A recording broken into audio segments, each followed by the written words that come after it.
Now it's time for Perspective, and as the world waits to see the reopening this weekend of Notre Dame, my guest today is someone who now knows the building rather like the back of his hand. Since the fateful fire of 5.5 years ago, he's had the job of documenting the work and the changes as Notre Dame once again flowers. Remarkable access then to the cathedral worksite that has seen his work in conjunction with Rebatir Notre Dame de Paris, or Rebuilding Notre Dame de Paris, and National Geographic being shown right around the world. Many of the photos also appearing in his book. Here it is, 36 Views of Notre Dame. Well, Tomas Houtryve joins us here on set. Great to have you with us. Thanks very much for coming in.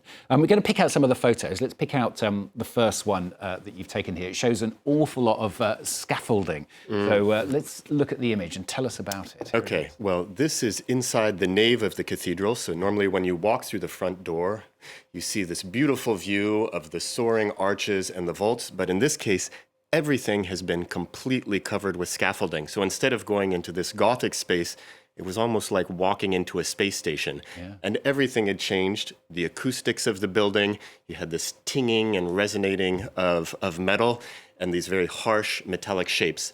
They had to do this because they had to really cover the entire nave so that they could access each square centimeter of the cathedral to remove lead dust. When the fire happened, the roof itself had lead covering, and that sort of vaporized and left contaminated dust everywhere. So not only did they have to repair the damage, but they really had to decontaminate the site. And to do that, they needed to access everything. It's incredible looking at the amount of scaffolding, isn't it? There's another one we're going to show you now. I think it's of the ceiling. It's very difficult to tell. You tell me. Okay. Is that the ceiling?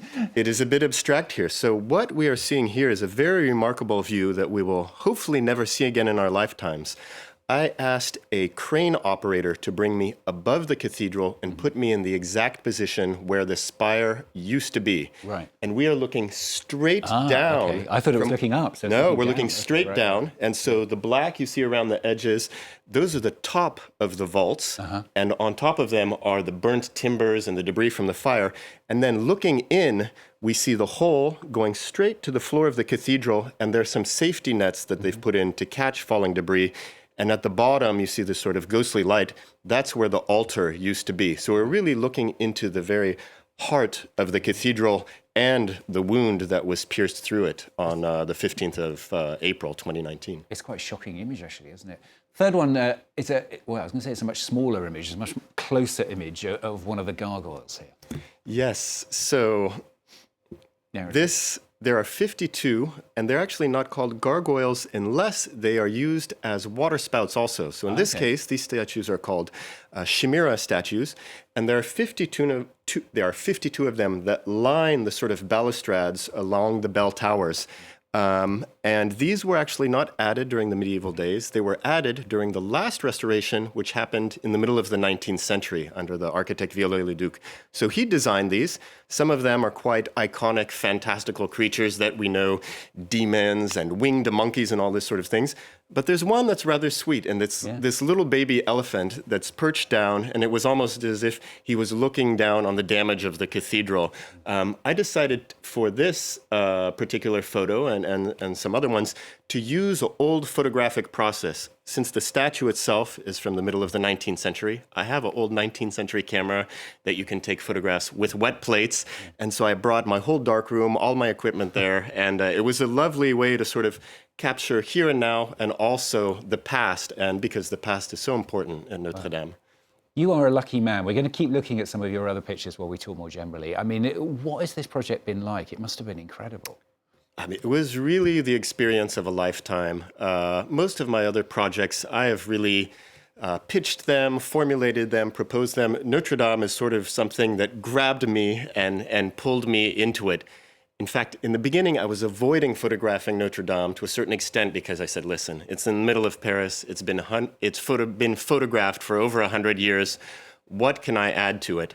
But I got this assignment to photograph the reconstruction. I managed to negotiate incredible access, and I kind of threw everything I had, everything I had learned as a photographer over the years. For example, when I was growing up, I learned how to rock climb. Well, in order to access some parts of the cathedral, I had to take a class with rope access technicians. I would be in a harness clipped to safety lines.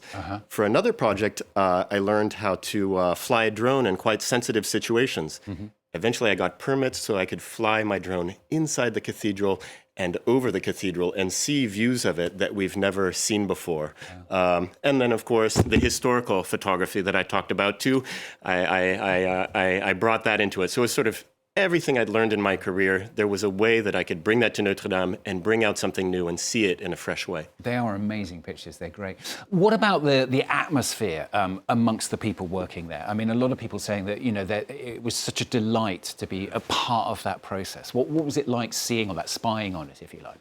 It was absolutely exceptional because you see big projects in France and they can be sources of conflict and they can be sources of drama, but that's not what was happening in Notre Dame. You sort of had the best of artisanal know-how and technology, companies that might compete with each other for a work site, working side by side, and the journeyman carpenters and stone carvers and the other artisans that are working, knowing that they sort of were participating in something that meant so much to so many people, something bigger than themselves. And so, it was just sort of a remarkable spirit that you could find on the work site of everybody putting their best into it and finishing it in such a short amount of time. You have to imagine the original construction, we're talking about 180 years between when they put down the first stone, they laid the first stone, and it looked like the building that we resemble today. So people died through several generations before the building was built, and we're so lucky that there was massive damage, and in our lifetimes, we can see this rebirth.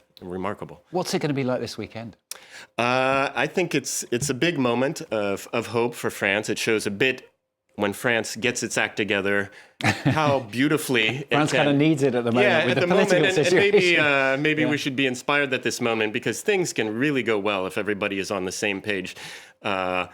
So I think we need this moment of celebration. I think the symbol of the Night of the Fire was heartrending for many people. I think many of the people I talked to really remember where they were the night that Notre Dame burned, and those images, especially of the collapsing spire, really stuck in their mind. So it would be great to sort of turn the page and see a new image of rebirth. After that, Notre Dame is a monument. It's a religious site. It's sort of so many layers of histories. It's an epicenter in so many ways. So it will mean many different things to many different people. For me, I'm happy to see sort of the circle closed since the initial disaster and to see her in her full glory again.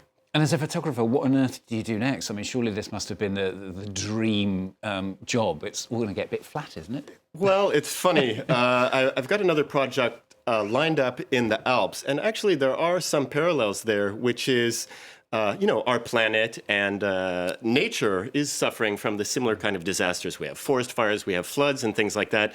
And I think we need a crystallizing moment to sort of all get on the same page and work together to save our planet in the same way that we got together and worked on preserving a national monument. There are other parallels. And I noticed I'm not very original because Viollet-le-Duc, who did the last reconstruction of Notre Dame, he ended up going to the Alps afterwards. The photographers that I studied in the 19th century, after photographing Notre Dame, many of them went and photographed Mont Blanc. So I thought it was original, maybe not so much. You're following in the footsteps. Yes, absolutely. Well, thanks very much for coming in. Thanks for showing those pictures with us once again. Working in conjunction, as we said, with Rebatir, Notre-Dame, also National Geographic. And there's also an exhibition, isn't it? It's the Gallerie Miranda until just before Christmas here in Paris, Gallerie Miranda in French. And the book is 36 Views of Notre Dame. Thanks once again for coming in and talking to us here on France 24. Of course, a lot more coverage of the reopening of Notre Dame this weekend to come here on France 24 as well, so do stay with us for that.